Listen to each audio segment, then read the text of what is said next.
Les Jeux olympiques se tiendront à Paris cette année. Un athlète ukrainien, Vladislava, avait utilisé sa participation aux Jeux de 2022 pour sensibiliser sur la guerre en Ukraine. Après son retour à Kiev, il s'est impliqué dans des actions humanitaires. D'autre part, Daria Katkina, joueuse de tennis russe, souhaite participer aux prochains Jeux olympiques malgré la controverse autour de la participation des athlètes russes. Elle a exprimé son désir de représenter son pays dans cette compétition internationale. Un athlète de patinage allemand, nommé Inger, exprime sa déception quant à la participation des athlètes russes aux Jeux olympiques sous bannière neutre. Il souligne que ces athlètes sont utilisés à des fins de propagande de guerre par le gouvernement russe. Des sportifs ukrainiens demandent l'exclusion de ces athlètes soutenant la guerre.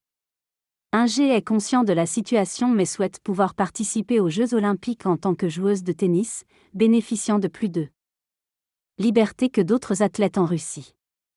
Elle encourage à trouver du bonheur et de l'espoir malgré les difficultés, soulignant l'importance d'aider les autres. En parallèle, le récit de Paola, une skateuse venue du Panama et installée en Israël, met en avant son parcours et sa rencontre avec Miam, qui l'a encouragée à créer un groupe de skateuses. Dans ce récit, une idée folle de deux skateuses qui ont créé un groupe a conduit à la formation d'une communauté de skateuses en Israël.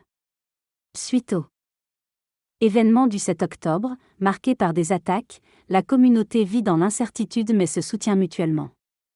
Malgré les différences religieuses et culturelles, les filles unies par le skateboard évitent les sujets politiques pour préserver leur sororité. De plus en plus de filles s'intéressent au skateboard en tant que discipline officielle, offrant de nouvelles perspectives professionnelles. Le récit se termine avec l'histoire de Gaz, qui a encouragé les femmes de son village au Kirghizistan à jouer au football, brisant ainsi les conventions traditionnelles et offrant aux femmes une opportunité de s'épanouir au-delà de leurs tâches domestiques.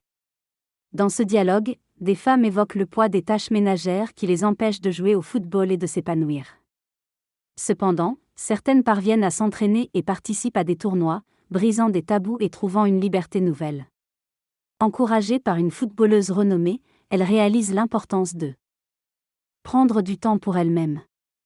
Les exercices d'échauffement et les conseils de jeu les aident à progresser.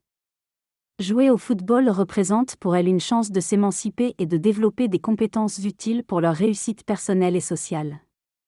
Ce récit met en lumière l'importance de soutenir et d'encourager la pratique du football féminin comme vecteur d'émancipation et d'épanouissement.